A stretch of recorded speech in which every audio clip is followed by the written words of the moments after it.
The air in Montecito is different, isn't it? Perfumed with bougainvillea, hushed by the Pacific breeze, it's a world away from the chill gray stones of Buckingham Palace. You'd think, wouldn't you, that distance would offer protection, that the California sun could bleach away the stains of a past life. But history, especially the kind that involves royalty, has a funny way of resurfacing. And sometimes it comes in the most unexpected of packages. A tell-all interview, a knowing smirk, a duchess with a score to settle. Sarah Ferguson, Fergie, the Duchess of York. A woman who knows a thing or two about scandal, about being on the outside, looking in. She's lived through public humiliation, financial woes, and enough tabloid fodder to fill a library. So why, after all these years, would she choose to reignite a fire that threatened to consume another Duchess, Meghan Markle? The answer, as it often does in these gilded circles, is complicated. It's a tangled web of perceived slights, simmering resentments, and the unspoken rules of a family that operates more like a corporation than a loving unit. The initial spark was innocent enough. Fergie, promoting her latest literary endeavor, sat down for a seemingly innocuous interview. The conversation meandered through her personal journey, her newfound voice, her reflections on forgiveness. Then the interviewer made the fatal error of mentioning Meghan Markle and her impact on the modern monarchy. That's when the temperature dropped. According to those present, Fergie's demeanor shifted. The easygoing charm vanished, replaced by a flicker of something sharper, something more calculating. "Oh, Meghan," she began, her voice laced with a subtle, almost imperceptible edge. "Well, she's not the first young woman who's been fascinated by royal life, or the perks that come with it." A seemingly harmless comment easily dismissed as a bit of playful banter. But Fergie wasn't finished. She leaned forward, a sly smile playing on her lips, and dropped the bomb. "I remember years ago, there were whispers about a certain yacht summer. You know, those glamorous trips where everyone's playing dress-up, chasing attention, and hoping someone important is watching." The implication hung heavy in the air, thick with unspoken accusations. A single sentence that threatened to unravel years of carefully constructed narrative. But Fergie wasn't done. She delivered the coup de grace, the line that sent shockwaves through the internet.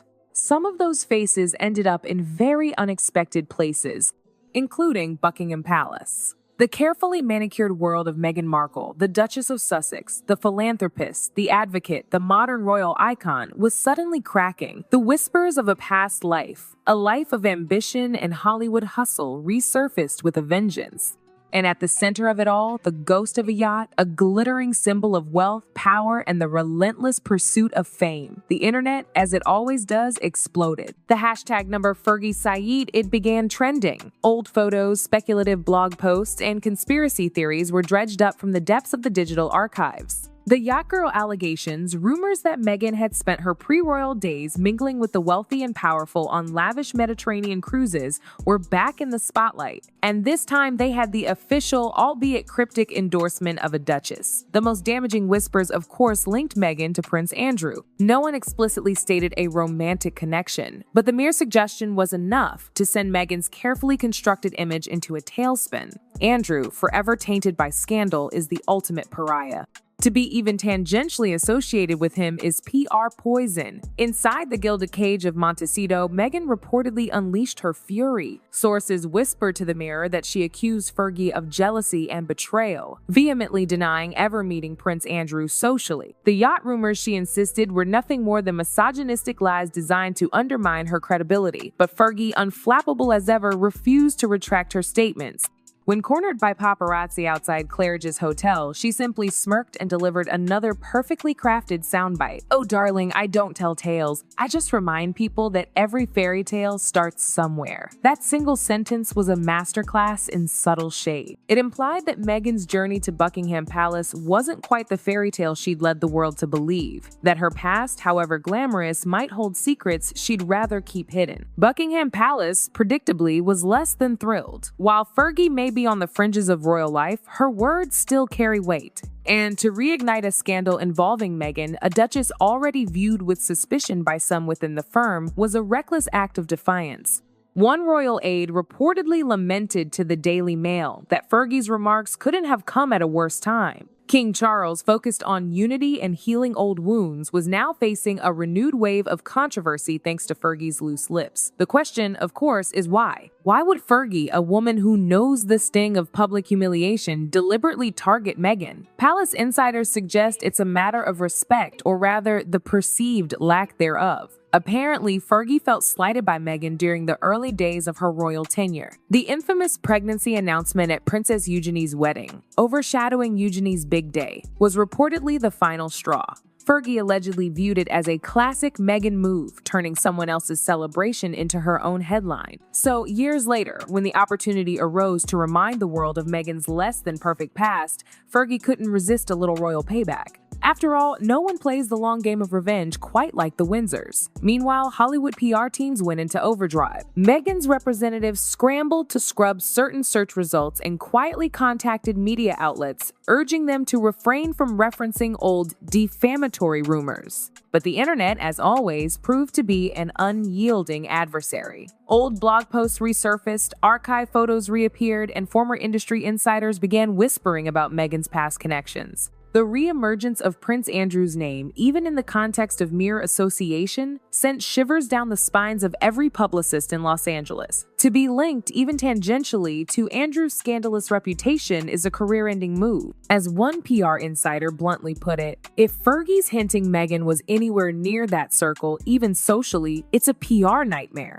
You can't put that genie back in the bottle. The headline screamed, "Fergie's cryptic comment sparks royal panic. Montecito meltdown, Meghan furious at Duchess Sarah's yacht remarks." Was Meghan's past more connected to the royals than we thought? It was as if the ghosts of Meghan's pre-royal life had risen from the digital grave, and this time she couldn't control the narrative. Meghan's official website, usually a beacon of carefully curated content, fell silent. The lifestyle trademarks, typically buzzing with new ventures and announcements, remained eerily still. No posts, no projects, no sightings in Los Angeles. Just a digital ghost town where a vibrant online empire once stood. Sources close to Meghan's inner circle revealed that crisis meetings were underway. Demands were made, publicists were grilled, and old acquaintances were contacted. Even Princess Eugenie, caught in the crossfire between her mother and her cousin-in-law, received an awkward phone call. But the plot thickened. Whispers emerged from Fergie's camp, hinting at more stories to come.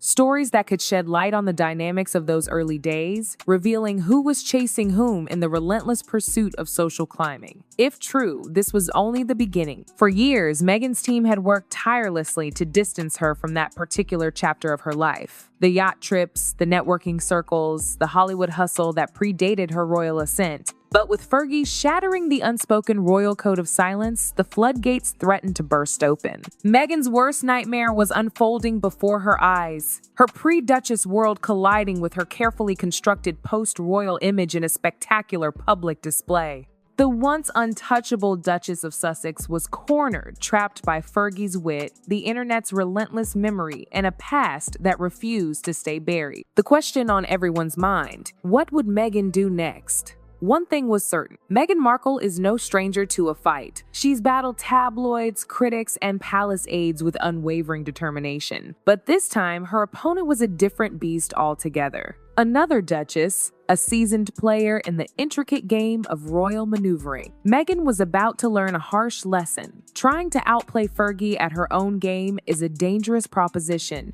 The walls of Montecito had never felt so confined. The moment the story broke, the moment Sarah Ferguson dared to allude to Meghan's old social circles, it was like a match thrown into a room filled with gasoline. Meghan wasn't simply upset, she was incandescent with rage. Those close to her described a scene of controlled fury. She paced the marble floors of her mansion, phone glued to her ear, firing off messages to her inner circle. Her tone was clipped, sharp, betraying the storm raging beneath the surface. "After everything I've done for that family," she reportedly muttered, disbelief twisting into anger. But Meghan is a survivor. She learned a valuable lesson during her years in Hollywood. When someone tries to define your story, you seize control of the narrative. And that's precisely what she intended to do. Within hours, her PR machine, the same force that had propelled her from Duchess to global brand, was activated. Crisis meetings were held, late-night late-night calls were made, and a flurry of no comments from her representatives hinted at a major counteroffensive in the works. Behind the scenes, Meghan was crafting what one insider called her counter-narrative. The goal, to reclaim the spotlight before the story spiraled further out of her control. And in true Meghan fashion, she wasn't thinking small. Rumors circulated that she had approached a major streaming executive about a new documentary project. A project that would reclaim her truth. A powerful statement designed to silence the critics and reassert her dominance.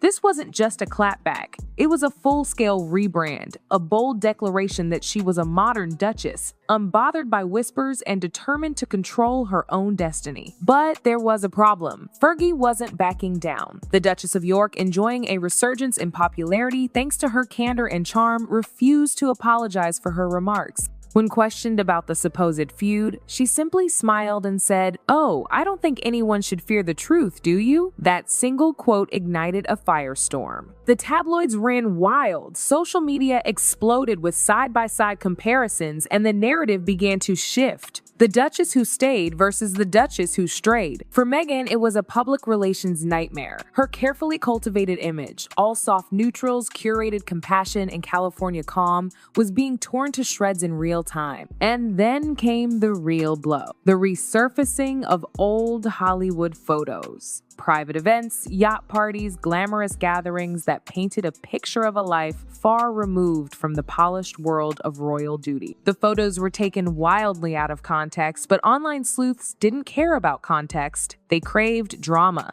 Meghan's past, long buried and carefully reinvented, was being dissected frame by frame. Inside Montecito, the tension was palpable. Harry was reportedly furious, not just at the palace or Fergie, but at the relentless cycle of negativity that seemed to engulf their lives. He had tried to protect Meghan from the press, the rumors, the endless scrutiny. But this felt different, more personal. The Windsor family had closed ranks, and the woman he loved was once again the outsider on the firing line. But Meghan wasn't retreating. If they wanted a PR war, she would give them one. A new wave of carefully orchestrated appearances followed. Meghan was photographed leaving a private women's leadership luncheon in Los Angeles, radiating an aura of calm confidence.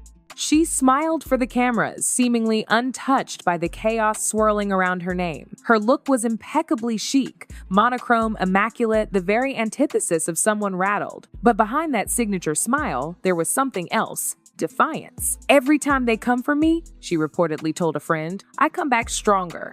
And to her credit, she did. Meghan had built her brand on resilience, on overcoming adversity. If the British press thought a few scandalous headlines would make her fold, they had drastically underestimated the woman who had walked away from royalty itself. Still, the cracks were beginning to show. The carefully constructed facade of the unbothered Duchess was starting to crumble under the weight of the relentless scrutiny. Fergie, meanwhile, continued her quiet charm offensive. She appeared on a daytime talk show, casually dropping anecdotes that tiptoed the line between nostalgia and revelation. She never named names, but her stories about royal newcomers who craved crowns before they had earned them didn't require much decoding. The audience lapped it up, the clip went viral, and suddenly the narrative shifted once more. The story was no longer about Fergie's initial comments. It was about Meghan's reaction, her perceived overreaction, her desperate attempts to control the narrative. Entertainment shows ran the footage side by side. Meghan's forced smiles at a charity gala, Fergie's knowing grin on daytime television. The internet picked sides. Team Fergie began trending, and Duchess vs. Duchess reached 1 million tweets in a single day. Inside Montecito, the mood shifted from fury to strategic planning. Meghan's PR team recognized the danger. The narrative had turned. The former Duchess was no longer being portrayed as the wronged woman. She was being painted as the aggressor, the manipulator, the Hollywood Duchess who couldn't handle criticism. So Meghan made a decision that stunned even her closest advisors. She would speak on camera. Not in a carefully curated documentary, not on a controlled podcast, but in something bigger, something more raw and unfiltered. The project, insiders whispered, would be a tell-all conversation about truth, womanhood, and reclaiming one's story from the lies and distortions of the media. It was meant to silence the whispers, to finally set the record straight. But in the royal world, silence often speaks louder than words. And Meghan's voice, no matter how polished or persuasive, always carried a risk. risk. Every statement, every quote, every carefully placed tear became another headline, another opportunity for her critics to pounce. As Meghan planned her televised moment of truth, something unexpected happened. Fergie's allies began to speak. Old acquaintances, former royal aides, friends who remember those early days when Meghan first entered the royal fold, and their whispers were far from kind. What had begun as one woman's attempt to defend herself had spiraled into a full-blown media war, a clash of duchesses, loyalties, and legacies. But the real question wasn't who would win, it was who would survive the fallout. As one palace insider reportedly put it, Fergie's been through hell and back. Meghan's still learning that when you fight the crown always fights back harder. By the time Meghan's Reclaiming Her Truth project entered pre-production, the storm outside her Montecito mansion was brewing into something far larger and far more dangerous than anyone could have predicted. The whispers started subtly, like the rustling of leaves before a storm. Anonymous sources, claiming close ties to the palace, began feeding select media outlets snippets of information designed to undermine Meghan's credibility. These weren't broadsides, but carefully aimed darts designed to prick the carefully constructed balloon of her public image. One particularly damaging leak centered on Meghan's alleged demands during her time as a working royal. Tales of unreasonable requests, diva-like behavior, and a general disdain for royal protocol began circulating, painting a picture of a woman out of touch with reality and disrespectful of tradition. Then came the photos. Not the glamorous yacht pictures that had initially sparked the controversy, but snapshots from Meghan's early acting days. Headshots, red carpet appearances, behind-the-scenes candids that showcased a young woman determined to make it in Hollywood. Harmless in themselves, but strategically deployed to highlight the contrast between Meghan's pre-royal ambitions and her current image as a global humanitarian. The message was clear. Meghan was an actress playing a role, and her performance as a compassionate duchess was just another act. As the pressure mounted, Meghan's Reclaiming Her Truth project began to unravel. The streaming executive, initially enthusiastic about the prospect of a tell-all interview, reportedly grew skittish, citing concerns about the potential for further controversy and the risk of alienating the palace. Other interviewers backed out. The project was quietly shelved. Inside Montecito, the atmosphere was toxic. Harry, torn between his loyalty to his wife and his love for his family, struggled to navigate the treacherous waters. Accusations flew, tempers flared, and the once unbreakable bond between the Sussexes began to fray. Meghan, feeling betrayed and abandoned, retreated further into herself.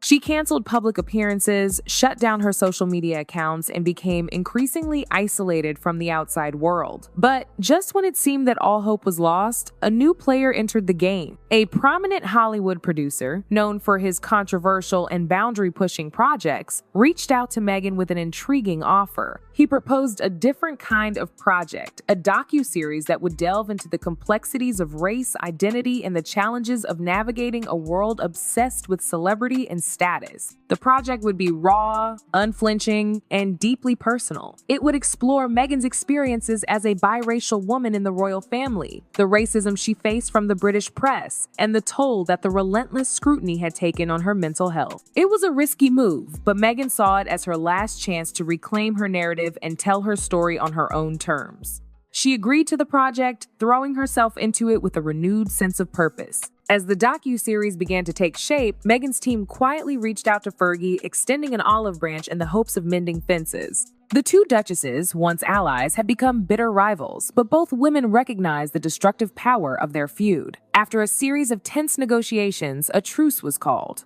Fergie agreed to participate in the docu-series, offering her own perspective on the challenges of royal life and the pressures faced by newcomers to the firm. The reconciliation was fragile, but it marked a turning point in the saga. The narrative began to shift once more, from a catfight between two duchesses to a story about two women finding common ground in the face of adversity. The docu-series, when it finally aired, was a sensation. It sparked a global conversation about race, privilege, and the corrosive effects of media scrutiny. Meghan was praised for her courage and vulnerability, and Fergie was lauded for her honesty and self-awareness. The storm outside the Montecito mansion finally began to subside. The sun peeked through the clouds, casting a golden light on the Pacific horizon.